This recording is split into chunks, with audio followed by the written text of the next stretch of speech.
meeting so that others can watch and get flex credit for it later if they'd like. We are very excited to have you here to talk today about what is whiteness. And remember, you control your small video screens on your screen. So if you need to minimize it in order to read, you can do that at any time. Okay. So just as a kind of reiteration, I just wanted to say that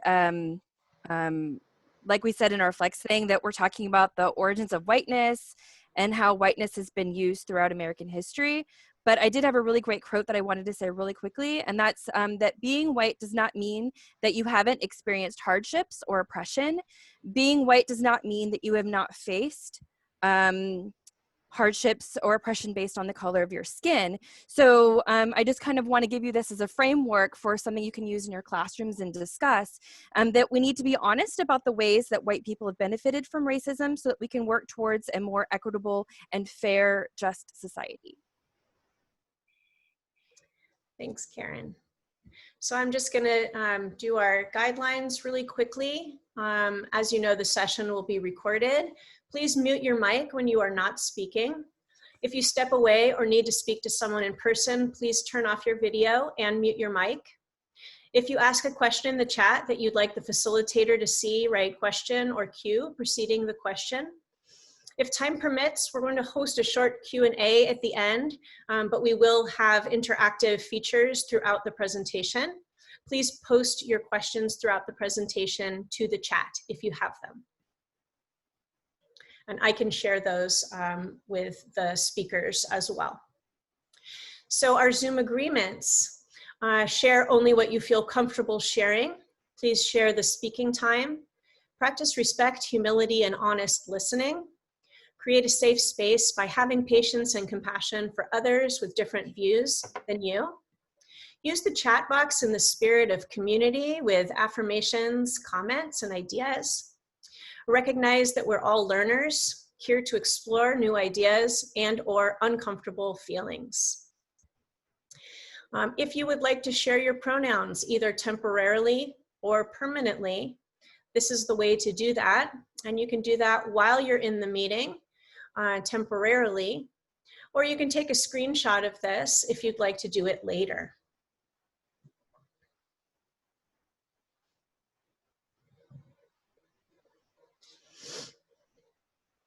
So here's a quick overview of this session. We're going to do very brief introductions and a quick poll. Then we're going to break the rest of the session into basically three parts. The first will be whiteness as a racial anthropological category. The second is whiteness through the US Census over time. And third is defining whiteness through citizenship, intelligence, homeownership, and belonging. Then we will have some resources for you.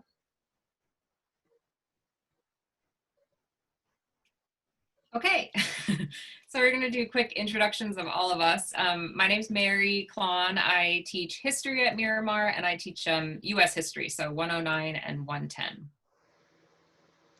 Hi, I'm Laura Gonzalez. I teach anthropology, and I have been teaching at Miramar for about 15 years. I teach both physical and cultural anthropology. My name is Karen Lacey, and I'm an anthropology adjunct at City and Miramar, and my background is in anthropology and museum studies. Oops. Great. So we wanted to start off our session with a short poll. So again, this is the strategy to get onto the poll. You can use either the link to pollev.com/lgonzalez164, not your name, my name. Or you can text to 22333, the ID L Gonzalez 164. All right, so let's start our first poll. Oh my goodness. People are already there. So the question is, what is whiteness? Please enter one word, or if you want to enter several words connected by hyphens, you can do that and they will show up together. So let us know what word you associate with whiteness.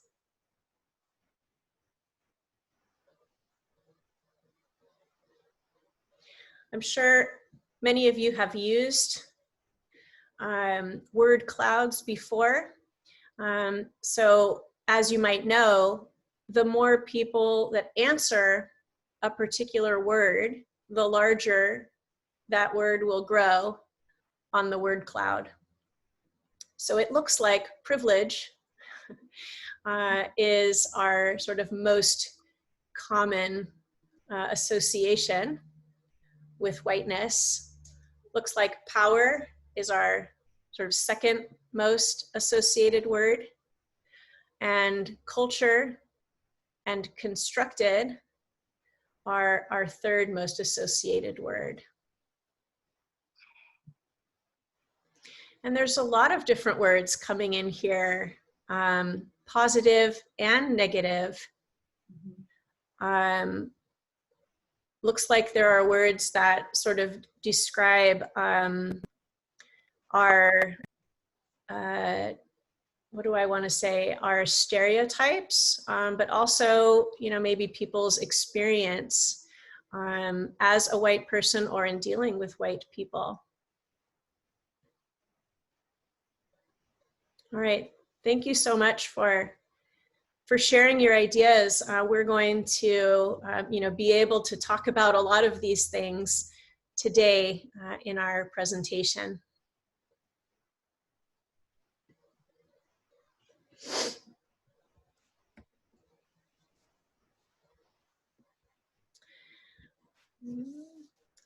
I'm learning to be a good Zoom host. And so I am going to try to spotlight the video of the person who's talking. Oops. All right, so I wanted to start here with Linnaeus's Four Varieties of Humans. When Pope Alexander VI decreed in 1494 that all lands west of Brazil belonged to Spain for trading and colonization, Europeans set out to claim the New World and all places beyond. When their ships arrived, they discovered that Europe was not the only society with fully developed social, economic, and political organization. However, since the Europeans couldn't understand the language or the culture of the societies they encountered, they considered the people to be primitive and savage. Over the next 200 years, the field of science began to develop through the work of naturalists, who we would now call scientists. And one Swedish naturalist set to the task of assigning Latin names for all observable species in nature, including the wild people who were being discovered all over the globe by explorers. This naturalist was known in the scientific community as Carolus Linnaeus, but whose real name was Carl Linné. Apparently he thought his name would sound better in Latin, right? Give it more gravitas. So Linnaeus might be seen as the classic armchair scientist, relying on the anecdotal reports of those who had sailed across the seas in order to construct his human classifications. In 1758, Linnaeus added 6 varieties of humans to the great taxonomy of living things, published in his book, you see in the middle of the slide here, Systema Naturae. The most bizarre varieties of humans he describes are Homo sapiens viris. These are 4-footed, mute, and hairy wild men who were probably apes. And Homo sapiens monstruosus. These are giants and misshapen people who may have been imaginary. The other 4 varieties that can be identified more clearly as humans, although incorrectly put into racial categories, are shown here in these images, which were created later in 1850. Note that each variety of human is identified by a color. So first, we have the Homo sapiens americanus, who were described by Linnaeus as red. They were also described as ill-tempered, subjugated, hair black, straight and thick. Their nostrils were wide, face harsh, and beard scanty. They were obstinate, and they paint themselves with red lines. So each of these groups is described similarly, with a mixture of external characteristics and personality traits, as if they were all part of the subspecies description, and therefore innate to this subspecies or variety, which we would also call a race in biology. At the bottom, Homo sapiens asiaticus is identified as yellow, also identified as melancholy and greedy. Homo sapiens afer is described as black, impassive, and lazy, also crafty, slow, and foolish. But of course, Homo sapiens europaeus is identified as white, serious, and strong. Their hair is blonde and flowing. Their eyes are blue. They are active, very smart, and inventive. So the racial color classifications that are still in use today stem from Linnaeus's work. It always shocks me that with our so-called advanced civilization, we still use color words to describe people that were imagined by a Swedish guy from his armchair in 1758. So those categories, based originally on reports from explorers and those involved in the slave trade, came to represent a pseudo-scientific basis for different biological races of humans.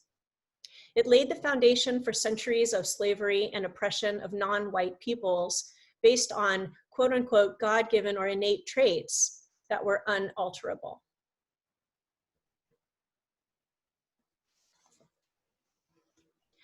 So I want to move now to thinking about assigning human beings colors.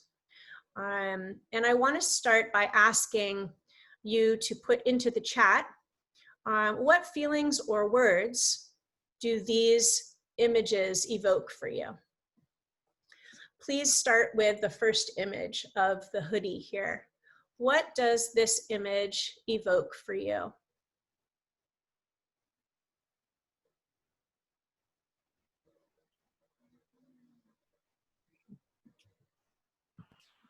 Laura, how do I advance to the next question? I'm still on what is whiteness. It's not.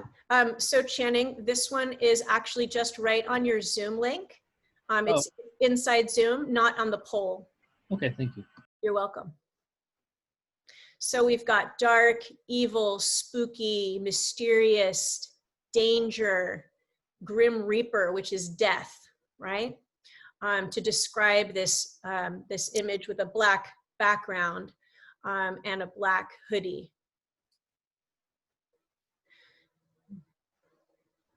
Great, thank you everyone for those excellent words. I'm gonna move on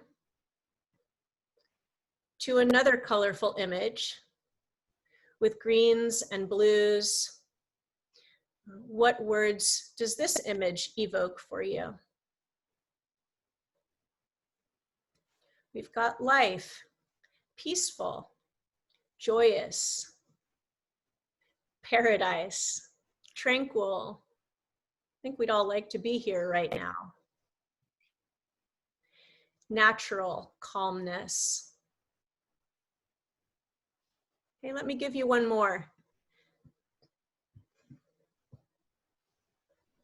So this one is a little more abstract, but how does the color make you feel?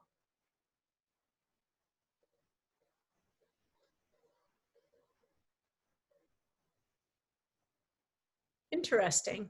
So we've got busy, richness, relaxed, gross. Kind of looks like blood cells or something, maybe. Interested, music, COVID cells. That's what I thought of too. Blurred blood cells. All right. Excited, love, definitely. All right, thank you all for participating. So I'm gonna move on now to talk a little bit more about color symbolism.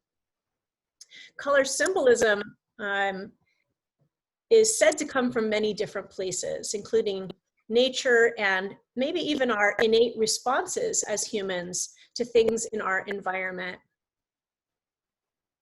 For instance, red and yellow are often represented in nature to express danger. For instance, fire, or spots or bands on poisonous reptiles or amphibians. In addition, some studies have shown a small effect of colored light on human physiology that likely comes from our long period of evolution while living in a natural environment. Color seems to have a small effect on heart rate and blood pressure. Red light does seem to raise heart rate, while blue light lowers it. Nonetheless, the ways that we interpret colors and the ways they make us feel are largely cultural. That is, they are learned. On this slide, you'll see that these are the main ways that people in Western cultures, including our own, interpret the meaning of colors. And you'll see some of these reflected in the responses that you gave in the chat. So color symbolism doesn't stay the same, even though in general we tend to associate these feelings with these colors. But it does change across cultures. For instance, in China, white is used to represent mourning and is worn at funerals, not weddings as it is in the Western world. While in China, red is the color of celebration and happiness and not danger. Although we do use red for love, which is one similarity. Color symbolism also changes over time. In the United States, until the early 20th century, blue was the color that represented girls for freshness and purity, while red and pink stood for boys, being more aligned with the more masculine traits of aggression and danger. So importantly for our discussion today, the connection between color and racialized groups of humans is important. There's nothing natural or normal about assigning colors like black, white, red, yellow, or brown to human beings who have an extremely diverse spectrum of skin pigmentation. These are hierarchical, racist judgments bestowed on people across the world and canonized in the most used biological taxonomy of the entire world, which is that of Linnaeus.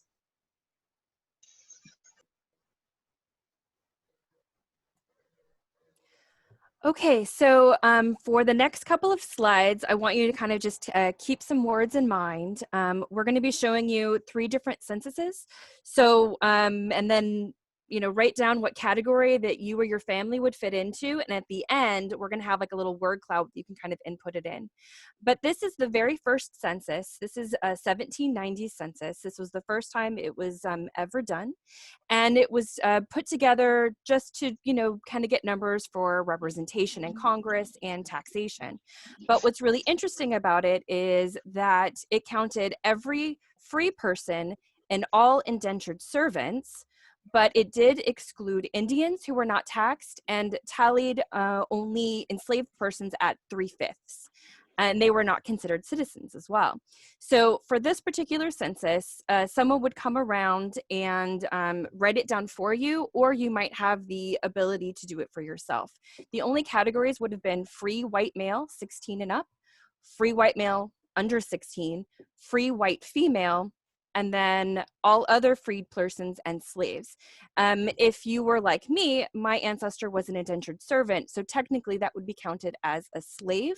However, it would be a slave that was given 1 as a tally, as opposed to, say, an African American who would have only been given 3/5.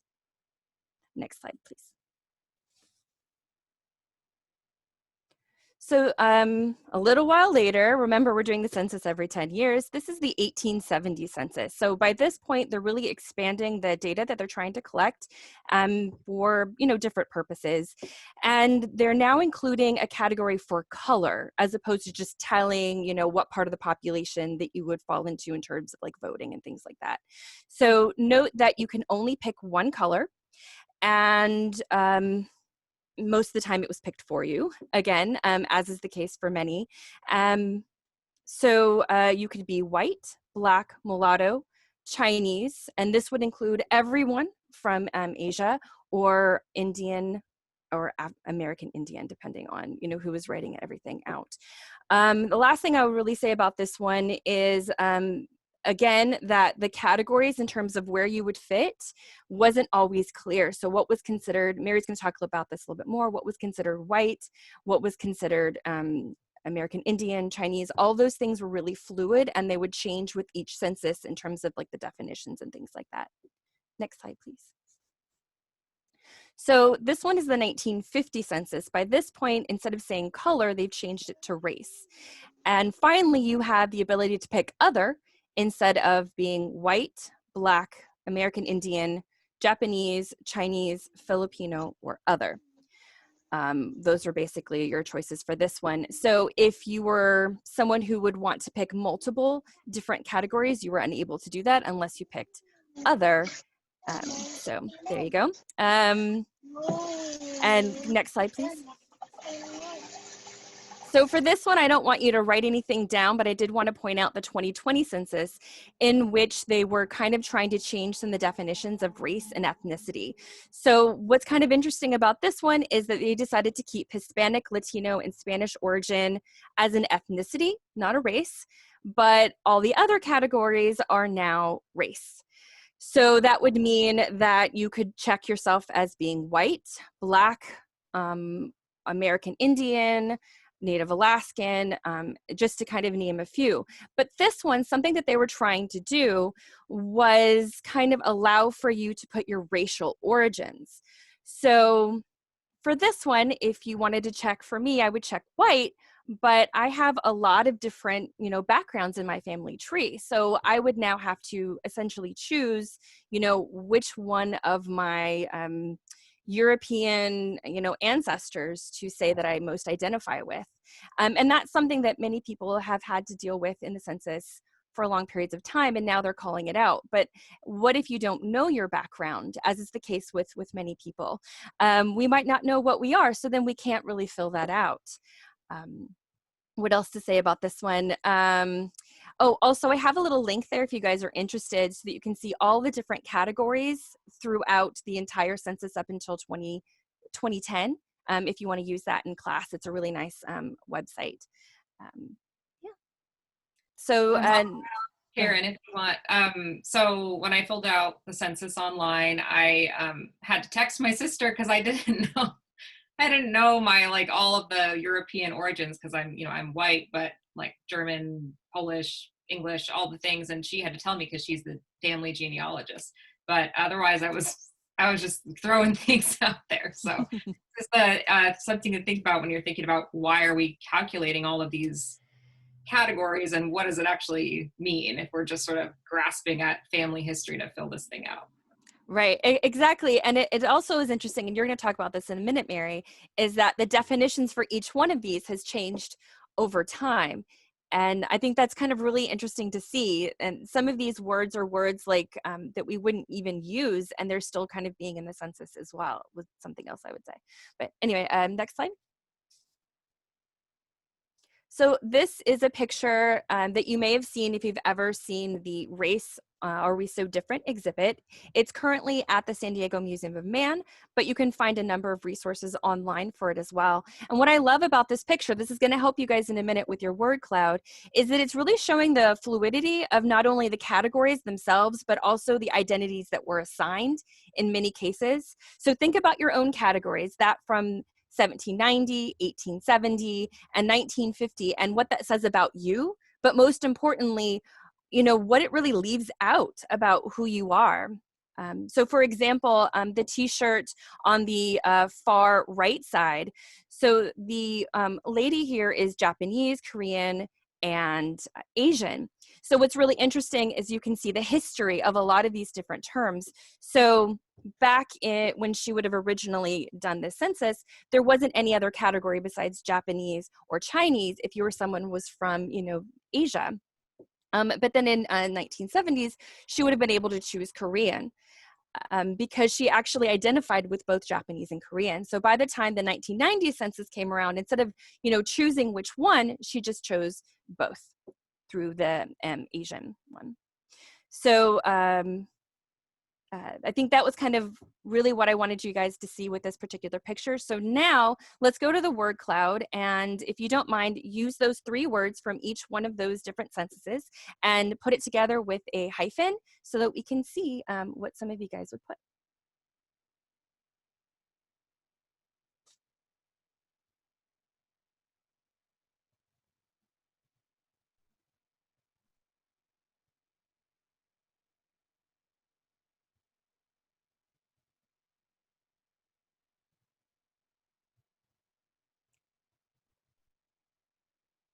We got one that's white, white, white. I'll put mine in there, but mine would be slave, white, white.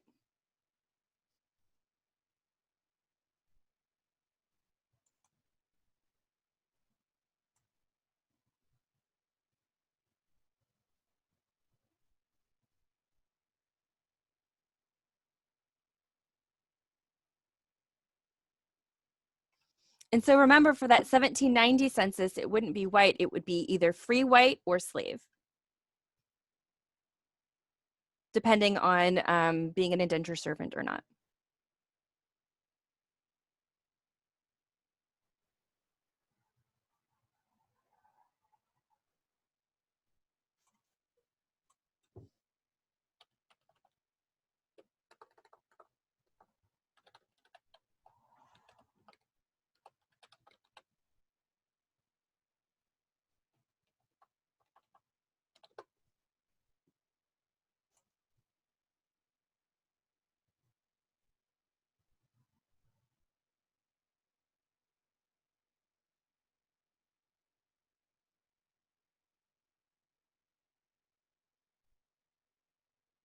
So it looks like a couple people are with me that they were ancestors would have been indentured servants in the 1790 census.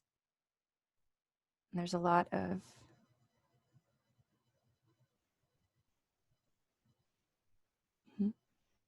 Japanese, Asian, white, white, white, white German. Now, it wasn't till the 2020 census where we would have been able to say, white German, white Irish, or, whatever that might have been.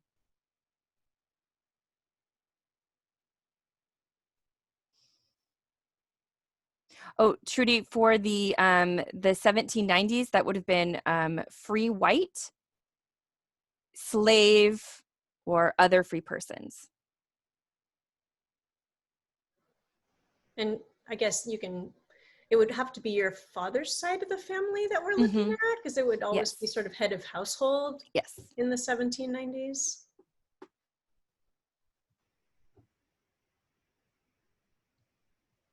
Very cool.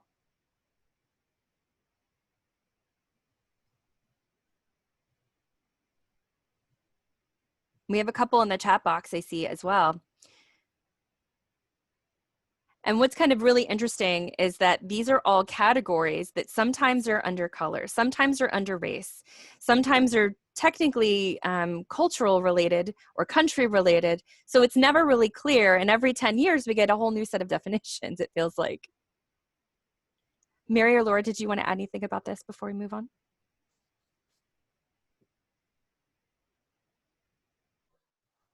I'll say this is an interesting exercise because I see some people asking questions in the chat about thinking about how you define your own identity and sort of thinking back to 1790, 1870. But it's also worth remembering, and Karen mentioned this before, that most of the time, like, the census taker would be coming to your house and making that judgment for you. So thinking about like, how are they making the judgment? So what does your house look like? Do you own your house? Do you rent your house? Can you read? Can you vote? How many kids do you have? Are your kids in school? Like those kinds of things would be sort of factoring into how they would actually decide which category to put you in, because maybe you don't identify as just one of those categories, and so they're the ones that are deciding which one you fit into more. So that's what we're going to talk about a little bit more later. But yeah.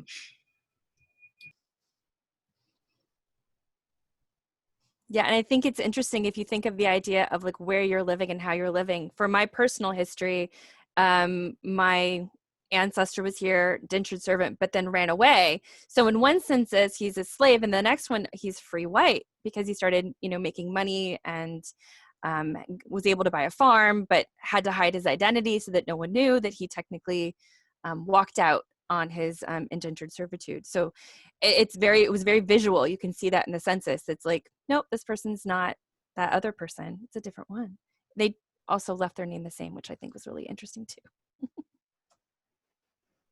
All right, should we move on? Yeah, let's move on. Great.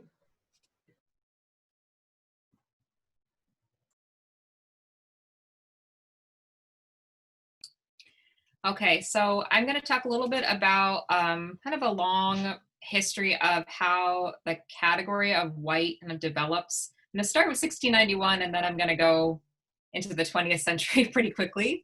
But the 1691 law is significant to mention because it kind of is the first time we have a real identification of white people versus other folks. So people of color, Black folks, mulattoes, or Native people. So the law stated that, from now on, whatever English or other white person, free person, if they were to intermarry with somebody who was not white, that they would then be banished and removed from the colony.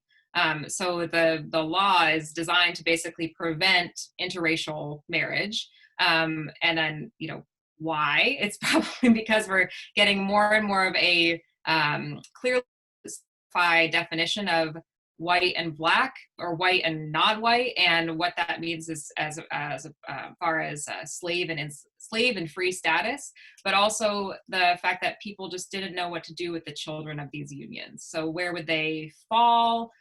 How hard would it be to govern society if you had a whole bunch of mixed race children running around? Where would they go? Where would they fit into this stratified society?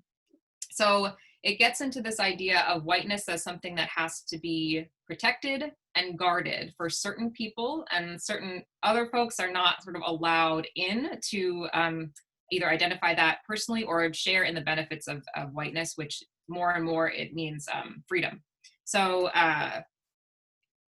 yeah, I'll go to the next slide now, Ms. Laura.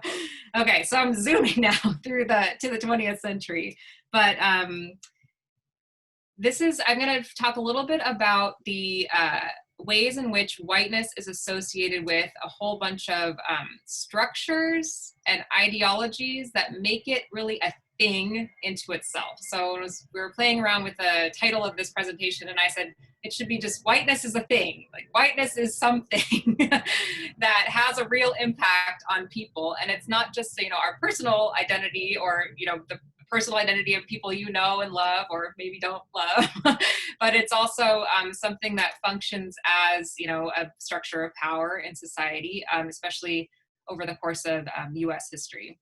So I'm going to look at a few examples of how this works and how it translates into, how policies translate into real effects for real people, and also how people decide to use the policies. So the first thing I'll talk about are intelligence tests. So you have, the 19th century, the 18th and 19th century, you have more and more variety in the US population. You can't really, from the beginning, you can't really fit people into the box of white and Black, even though that people try to, but then you have more and more folks, like Mexican people are, half the country of Mexico is sort of forcibly annexed by the United States. You have a bunch of Native people who are colonized. There's Asian immigrants. Like, where do we put all of these people? Do they fit into that category of white or Black? In addition, you have a whole bunch of immigrants from Europe, Southern and Eastern Europe, especially Jewish immigrants who are not necessarily considered to be white immediately when they arrive at Ellis Island. There's lots of stuff going on. So that's the official historical term. There's lots of stuff going on. Okay, so one of the ways that we try to sort people is through these supposedly standardized tests. And one of these tests was intelligence tests. So this is the first kind of instance of that administered to draftees to the Army in 1917, so the beginning of when the US enters in World War I. So I just wanted to put up a sample of those kinds of questions that they're asking people to get a feel for like how objective these tests actually were. So this was from a section labeled Practical Judgment. You get 90 seconds to answer about 20 of these types of questions. And I'll just, the questions are things like, if you do not get a letter from home, which you know was written, it may be because it was lost in the mail. You forgot to tell your people to write. The postal service has been discontinued. How are you going to choose one of those answers? I guess one of them is more right than the other, but it's completely sort of subjective. The one below is even more subjective, I think, because it depends on who you are and which city you're in. So if you're held up and robbed in a strange city, you should apply to the police for help, ask the first man you meet for money to get home, or borrow some money at a bank. So do you have money in a bank? Is the man you meet going to speak your language? Is the police person somebody that looks like you? Like there's all of these sort of factors that go into the way that you would answer this question. So intelligence tests were sort of designed to be this neutral way or a scientific way to sort folks into different categories, but we can ask ourselves whether they were so neutral. So next slide, please, Laura. So I'm going to show you the results here. Very highly scientific results. So these were compiled and analyzed and published in a report by a psychology professor at Princeton named Carl Brigham in 1923. So figure in this eugenics in the early 20th century. So eugenics meaning this set of policies and practices that were designed to I'm getting a note that my internet connection is unstable, so hopefully you can still hear me. So designed to basically improve the quality of the human population by encouraging reproduction from certain folks who are deemed to be superior, and then discouraging or outright, preventing reproduction from those people who are deemed to be inferior, who would drag down the quality of humanity. Not a nice scientific field, but one that has extreme implications for policy and for beliefs later on. But this is sort of the breakdown of these results. So you see on the slide or the chart on the bar graph chart on the left, where you have all the way at the bottom, they ranked everybody their grade from E to A. So A and B were the highest grades and D and E were the lowest grades.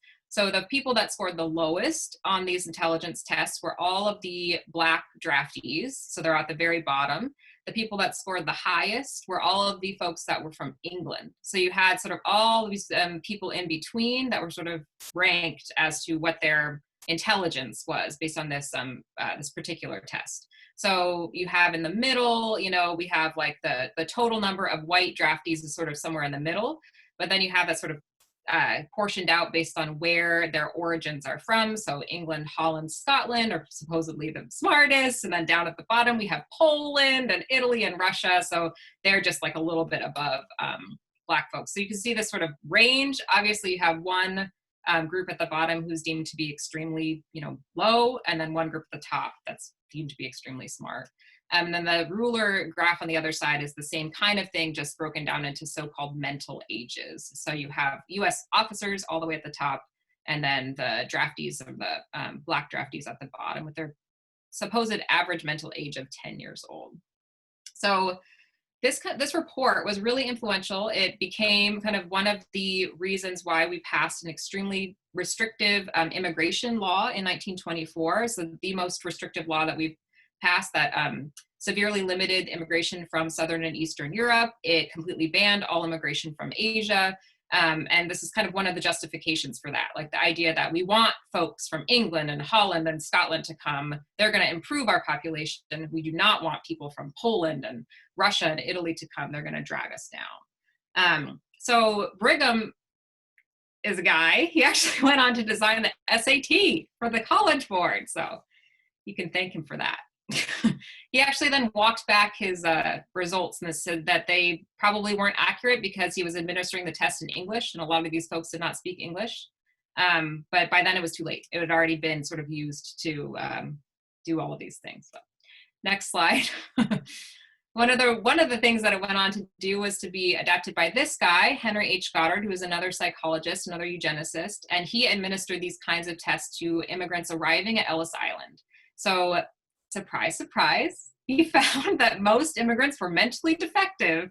And here's a little quote from one of his reports. So supposedly 83% of the Jews, 80% of the Hungarians, 79% of the Italians, 87% of the Russians were feeble-minded, and 60% of the Jews were morons. So that those terms, feeble-minded and moron, like sound very negative, and they were considered to be very negative, but they're also psychiatric terms. One of them was invented by Goddard, or instituted by Goddard, this term moron. The idea that you were just not, your mental age was not up to snuff to be like completely a competitive member of society, that you would have to be cared for by other people. And the idea was that these traits were hereditary, so they could be passed down from generation to generation, which was one of the reasons why we wanted to prevent certain groups from entering too much into the population and then reproducing or mixing in with the rest of the American white population. So these, I mean, it's clear, hopefully, these are awful, but they have real lasting implications for the way that we define white, and who's, you can see sort of the differentiation between folks who are considered to be white, who's whiter than others, and then also this real clear difference between who's not white, who's black, and who's white. So that those charts that I showed you, black people, black draftees, intelligence tests are always at the bottom. So you have this scale in between there. All right, next slide, please. So I'm gonna move to the idea from immigration, like entering the United States, to naturalization. So for all of the people that were in the US, for even, you know, those folks who were deemed to be like less white than the English immigrants, so people from Poland and Russia and Italy, they could still become naturalized citizens because they're still white. They're maybe not as white as others, but they're still white. But some people in the US could not access that, that racial categorization. You had to be either white or black in the 20th century to gain naturalized citizenship. The original law was that you had to be a free white person.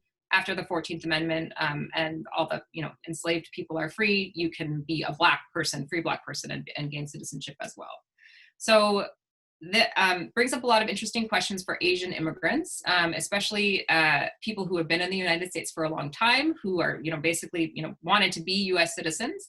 They, you know, tried to access that by claiming whiteness. And it's really one of the questions I asked my students in my class is, like, why do you think no one decided to claim blackness, which is a whole other discussion.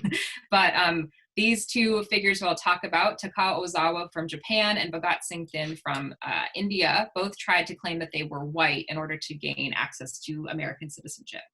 So Ozawa was an immigrant from Japan. He had basically, on his own account, fully assimilated into American society. He spoke English. He went to an American church, sent his kids to American schools. He was a businessman, like everything it means to be American, he was it. He even argued that he's physically a pale person, like his skin is pale, so he should be just naturalized as a white citizen.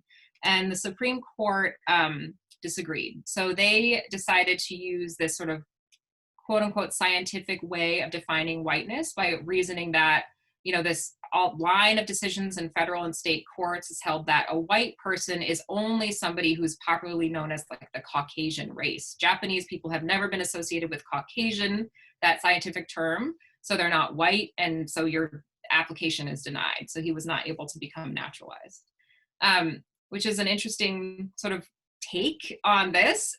So this next fellow, the next year, in 1923, Bhagat Singh Thind decides to apply for citizenship, and he uses the Supreme Court's decision in the Ozawa case, and it's like, well, I'm Punjab region of India. Technically, my roots are in the Caucasus Mountains. If we're going by science, I am Caucasian, I'm white, and I should be a citizen. He was also a U.S. soldier. He filed his brief from Camp Lewis, Washington, as in the Army. He had World War I, so he was like, saying I should be allowed to have the benefits of citizenship too.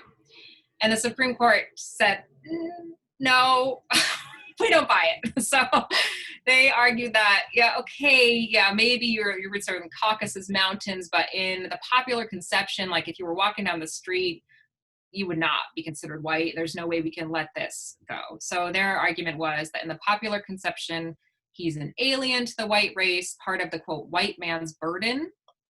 Now they say, whatever may be the white man's burden, the Hindu, they also classify him as Hindu, which is not correct. He was Sikh, but that's sort of the name they applied to all Asian Indians, did not share it, rather he imposes it.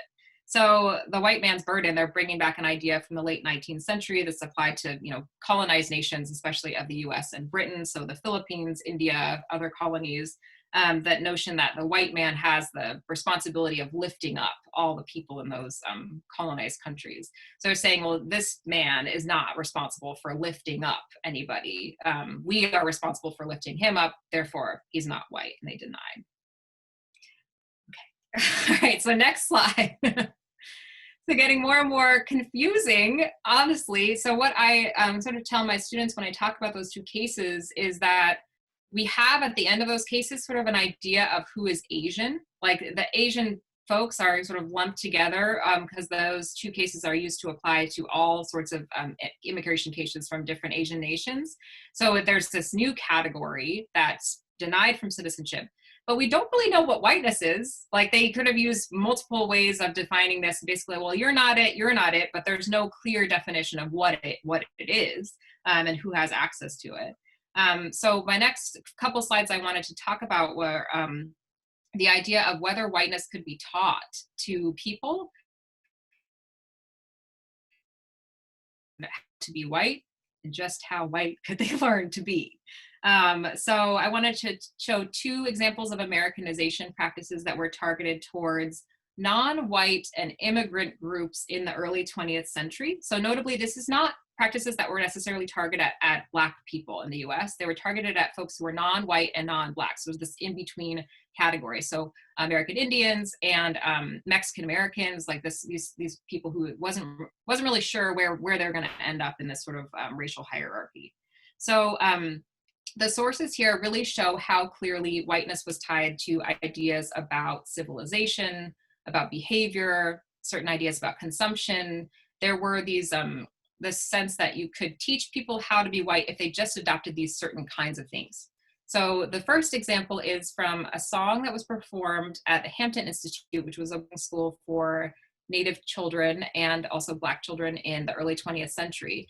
And it is really clearly, like, if you need a clear example of assimilation, we got it right here in this song. I wish I could sing it for you, but I don't know the tune. So it's when our work is done, they'll be clean and smooth and white. A civilizing power is the laundress with her tub. We are cleaning more than clothes as we rub. Like, so the idea is that you teach young Native girls how to do the proper laundry, and they end up they're not only making their clothes whiter, they're also making themselves whiter. I mean, their families whiter.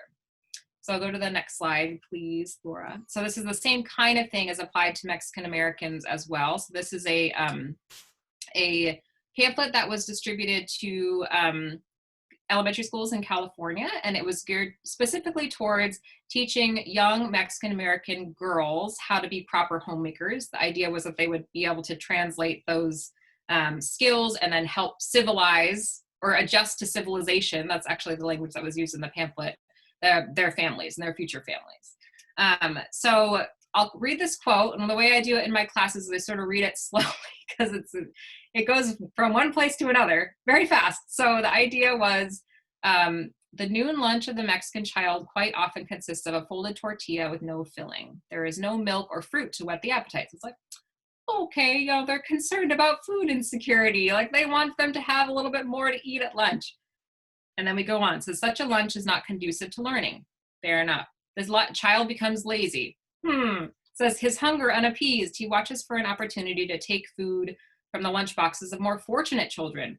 Thus, the initial step in a life of thieving is taken. It's like, whoa, how do we get from a tortilla to now a thief for life? So the idea of, you know, proper behavior is associated with these daily tasks. Like if you ate the kind of food that you should eat, then you can be a productive member of society. If you didn't eat the kind of food you were supposed to eat, watch out, society, it's going to be bad news for everyone, because it's going to take all the lunch boxes from everyone else.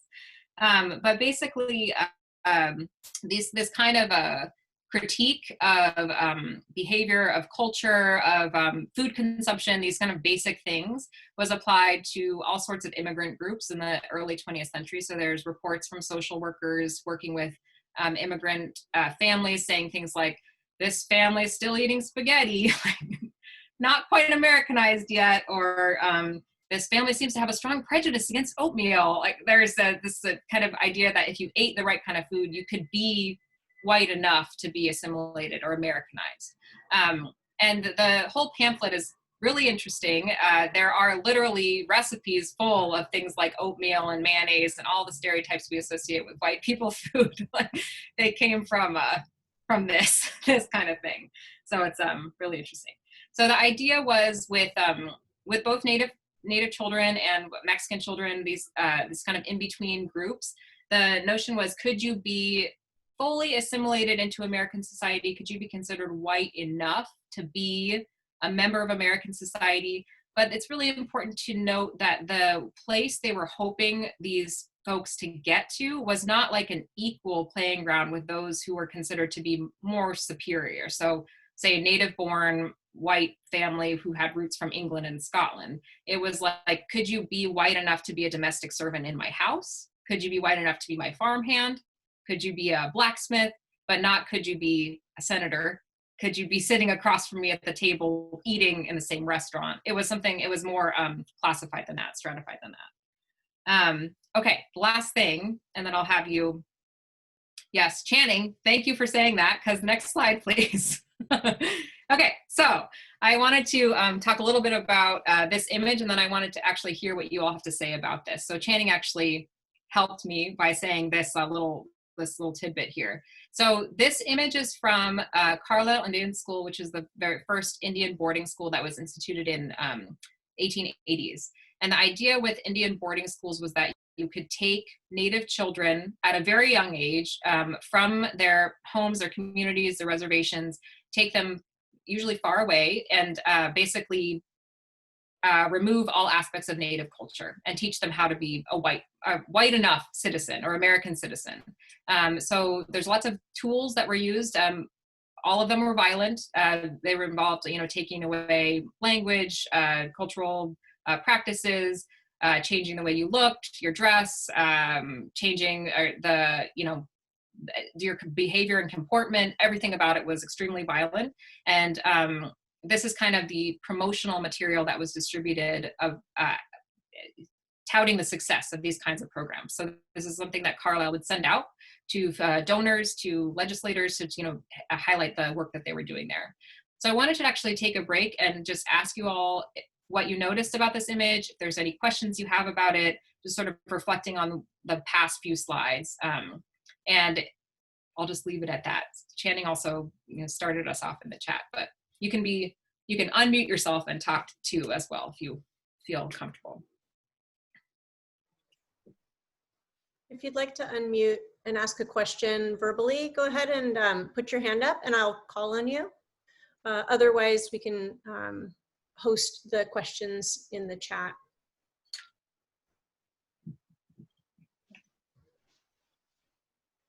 Yeah, ethnocentric, Frank says.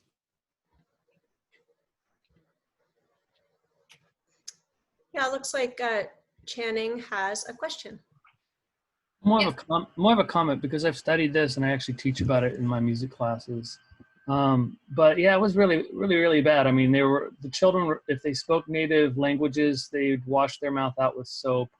Obviously, you can see here in this image that they tried to take away any kind of visual identity of Native Americans. They gave them white European haircuts and clothing and so forth. And they did this with the children isolated from all their parents.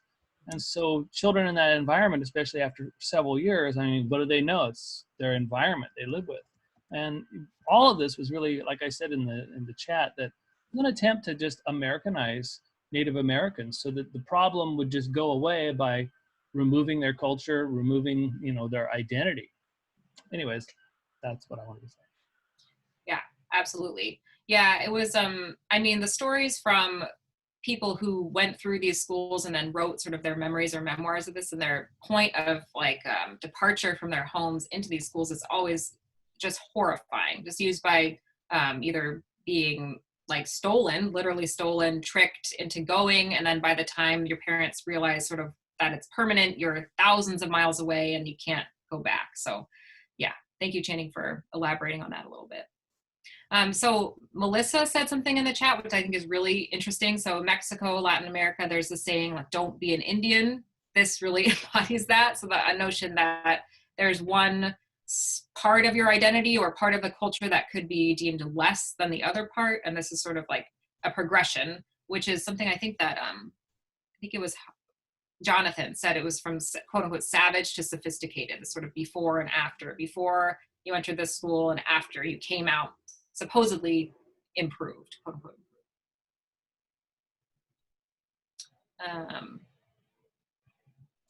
And I did want to add that this is also where many of these children were also taught to visually look more white in terms of applying makeup or some kind of a bleaching agent to their skin, which would then, you know, harm them later in life and at the time, because a lot of these were really harsh, dangerous chemicals, and they're being told to put this on their face daily so that they are, you know, basically have more of a bleached kind of skin so that they can visually look more white as well, not just with clothing and the hair.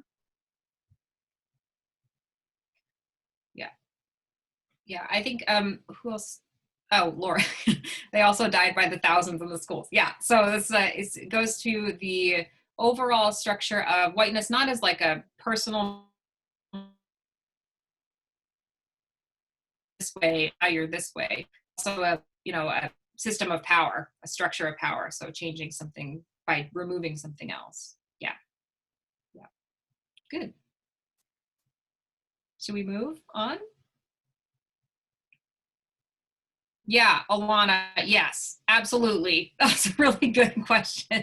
So the idea that you could change your diet and become a proper citizen, but that the traumatic experience of being removed from your family wouldn't have some sort of impact on your future ability to function in society. Yeah, yeah. There was this, Richard Henry Pratt, who was the founder of Carlisle, had this real sense that children were a blank slate. Like you could essentially take them from one area to the next, and as long as you sort of cultivated them the way you wanted, they could become what you wanted them to become. And there was not a real sense of this is going to do real damage. Or if the sense was that it's going to do real damage, that was positive because it's going to remove the savage sort of inferior culture that they were supposedly being, you know, brought up in before.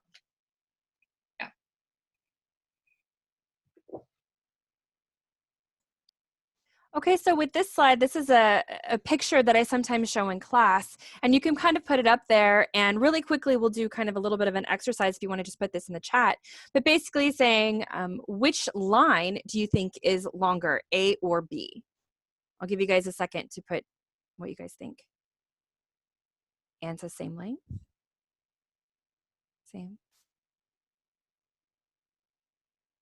B.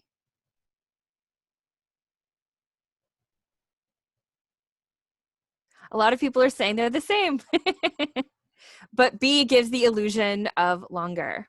Yeah, so what I like to show about this slide is it really talking about sometimes we make these quick judgment calls, these, you know, visual, we're looking at something and all of a sudden we're like, no, it's this, it's B because of the little arrow things on the end. It does kind of give the illusion that B is a little bit longer, but the reality is that A and B are the same length.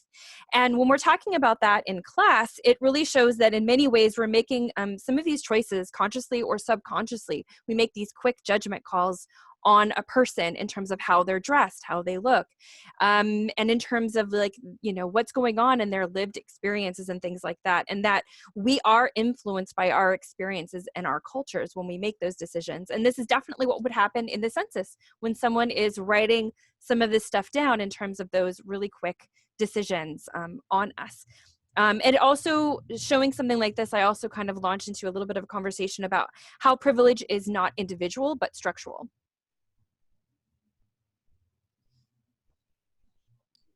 You okay there, Laura? Sorry. That's okay. Having some technical difficulties. I think we're back now. Yeah. I apologize. You know, your finger goes one way on the keyboard and then everything is messed up. I apologize. That's okay. I was actually done with the implicit bias slide, and we'll move on to the next slide, which is Mary's. Okay, so we wanted to sort of end before we open it up to more talk about resources and questions by thinking about how what benefits does whiteness give, and how is that sort of manifested in the late 20th century and until now. So a really clear example that we can point to is the impact of the GI Bill on the families of veterans of World War II and the Korean War. So thinking about Black veterans and white veterans, it's a really clear sort of split, very helpful to use with students. So the GI Bill, for all of you who don't know, I'll give you a little background. It's extremely influential in terms of the growth of home ownership in the United States. So through the legislation, veterans are able to obtain these low-cost loans to purchase homes or farms or businesses through the Veterans Administration or the VA.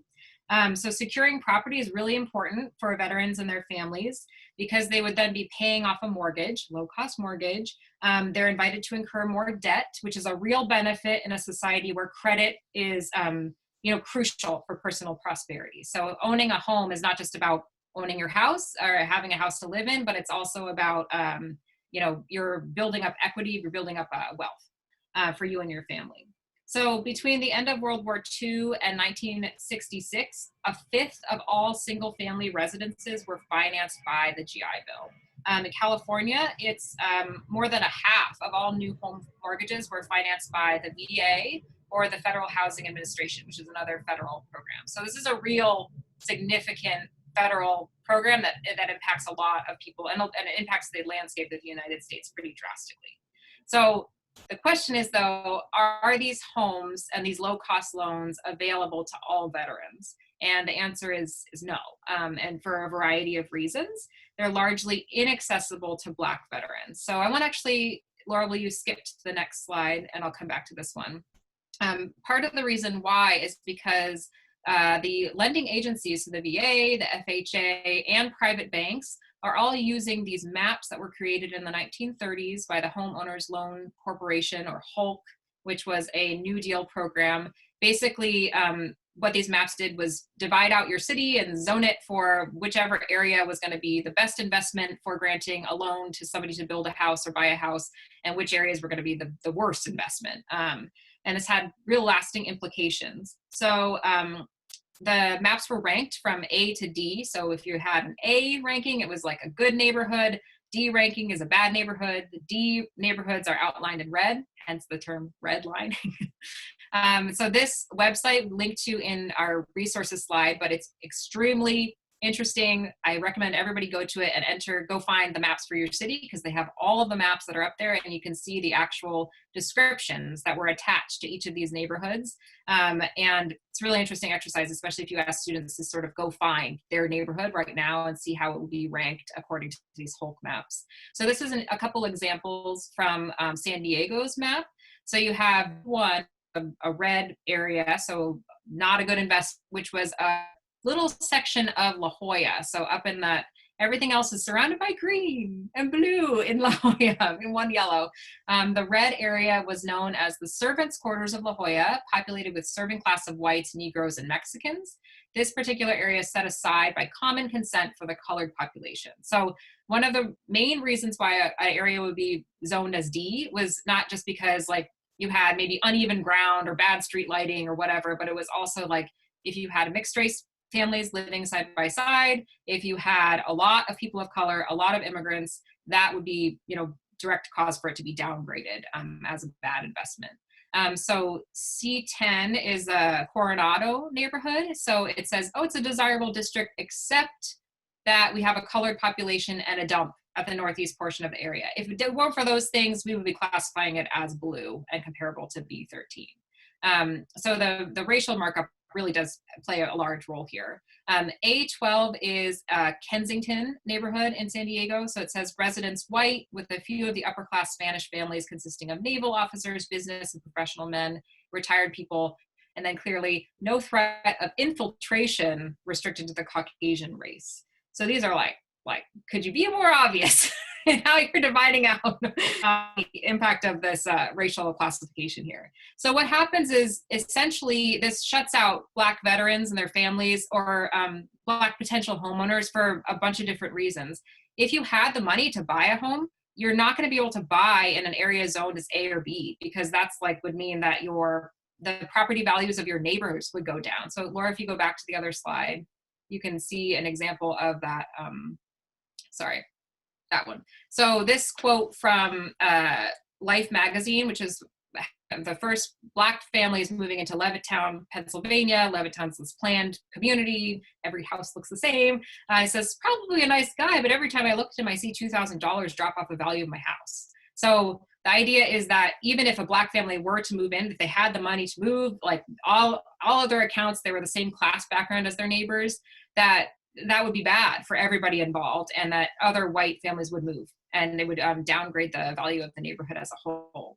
So then you can't buy a home in the areas zoned as D or C, because no one's going to grant you a loan or a mortgage to buy in those areas because it's a bad investment. So what happens is that Black families are basically zoned into public housing, renting. And that has lasting implications for not only for them personally, but for their families. They no longer have that wealth to pass on to their kids. And so this is, how we have this intergenerational wealth gap that develops over time. So this is not necessarily, relates to whiteness in general, because it's not necessarily just about the individual choices of white people and their neighbors. It is a little bit, because you have white people choosing to move, but it's also about these institutionalized structures that really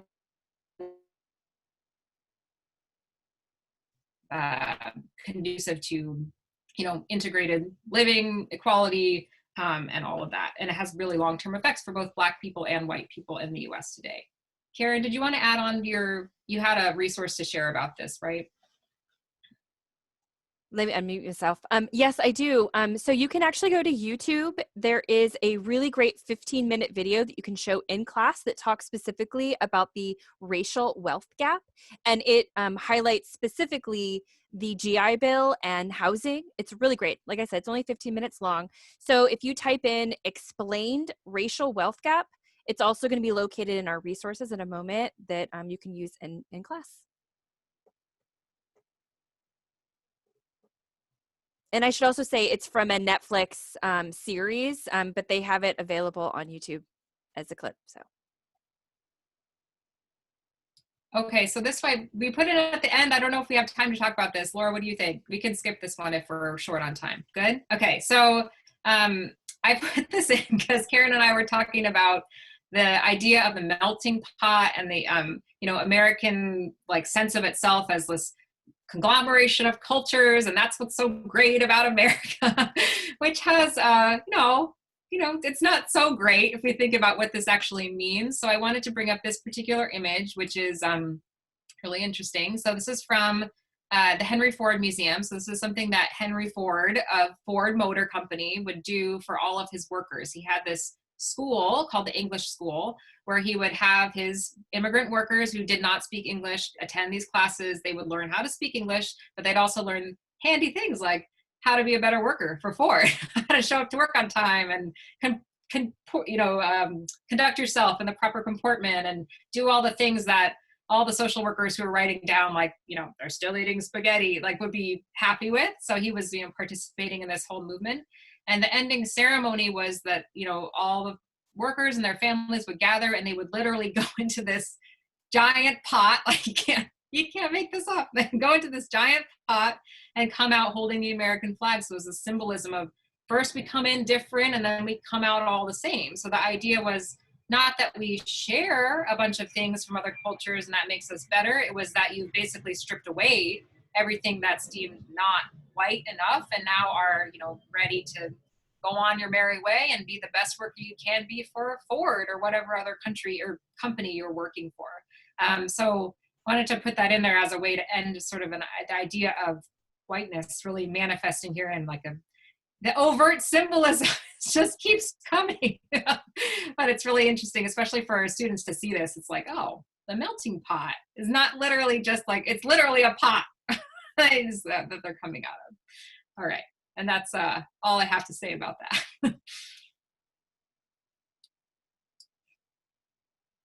Okay, so these are a couple of different resources that you can use in your classroom or just for yourself as well. Some of these I will kind of have as like additional resources that some of the students can kind of look at and kind of, you know, assess on their own, or it might be something that I use in class. And we have about 2 pages of these. I'll cut and paste some of them into the chat box real quick. But the National Museum of the American Indian History and Culture just put an online portal specifically talking about race. And it's really great because they have a whole bunch of different little clips and activities that you can pull up in class or assign as like homework or whatever that might be. The American Anthropological Association did an exhibit, Race, Why Are We So Different, a long time ago, but it's still really relevant and there's a lot of great information in there and they're still, you know, posting things about that. Another source that I came across more recently was the Shut Down Academia. And that was something that happened June 10th, 2010. Actually, it was 2020. I don't know why I have 10 there. Sorry about that. But there's a lot of different resources for all of us, researchers and students, to kind of go to and kind of like look at, you know, different pathways in terms of how much information you want or what kind of information you want to target to get to. The other thing was the U.S. Census Bureau. This is what I mentioned earlier. If you go to this particular link, you can look at the different categories that were used for the census from 1790 to 2010. And if you want to go to the next slide, please. And these are a couple of other ones. The video that I talked about is the Explained Racial Wealth Gap.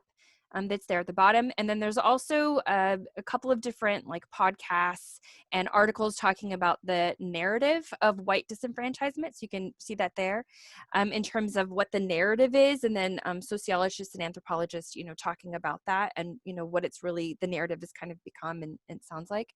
And then there's also the photos that Mary had about the before and after photos from the Carlisle Indian School.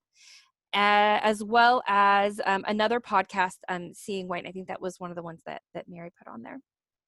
Yeah, if you're in need of a new podcast, I really like the Seeing White series. It's from Scene on Radio. It was from 2017, but it's really great. Like he does a whole background of a bunch of different things that were actually mentioned in this presentation. If you want to go further for your listening pleasure.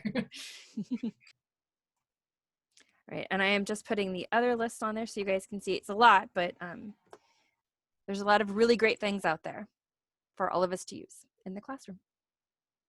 And I think that's our last slide. Yeah, we have just a few minutes if anyone would like to ask any questions. I'll look for your hands to be raised.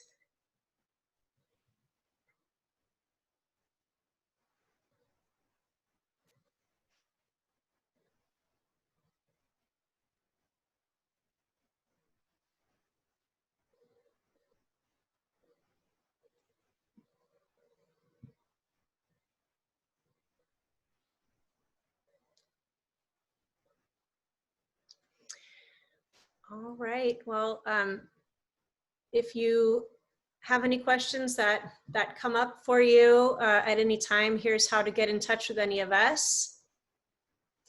And we also have a link in the chat box right above the resources. If you could click that and briefly evaluate our flex session, that would be very useful for us. And it looks like Channing is also putting in a promotion. Channing, would you like to unmute and talk about this? Yeah, so ImageX is the company that was hired to redo our website. And so this is going to be the first campus-wide presentation of their work, kind of where they're heading with our website, and they really need feedback from everybody on campus so that we can have a great website when we're all said and done. So I encourage everybody to go to this meeting, see what they've done, and also comment and provide feedback. Thank you. All right, so the three of us want to thank you very much for being with us for an hour and a half this morning to talk about these important issues. I want to thank my co-presenters, Mary and Karen, who did a fantastic job. And thanks, everybody. Have a great day. Bye, everyone. Thank you. Thank you. Bye-bye. Bye. Thank you.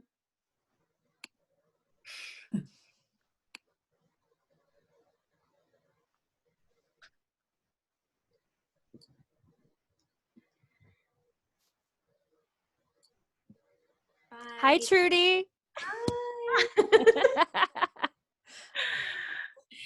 Yes, quite a lesson today. Thank you so much, guys. Absolutely. I'm gonna send you another picture of him on top of my head while I'm trying. I'll send that via email to both of you, Laura and Carrie. Please do. That's great. Take care, guys. Bye, you too. Bye. Bye. Where are your little monkeys, Javier? Are they on your head as well?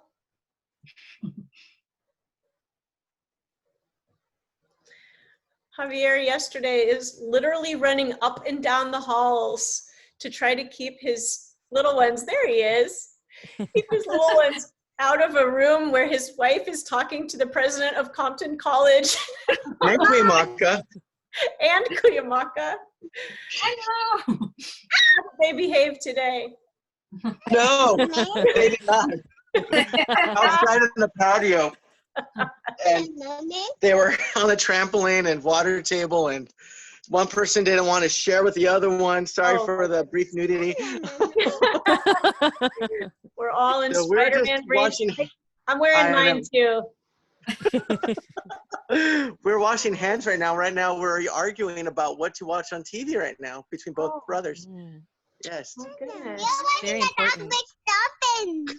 What does he want to watch? He wants to watch McStuffins? Yes, Gabe wants Doc McStuffins, and this one wants Coco Melon. Oh, can we do both? Or is that too much? I have to put my laptop for Coco Melon, and he can watch Doc McStuffins, and that means I'm not doing anything. Like, You're not doing that. this presentation was great, by the way.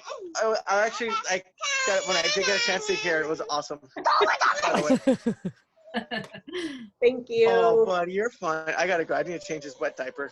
Okay. Bye bye. Bye bye. Later. Bye. Bye bye. Oh, look at that puppy. Okay. Why can't I leave? I need to leave. There we go. You cannot leave. You guys did amazing. Thanks. It was good. I thought that the responses we got from our first word cloud, I was like, oh, okay, this is going to be no problem. No problem. Instruction, power, privilege. I think we're still recording, actually. Should we turn that off? Gosh. And goodbye.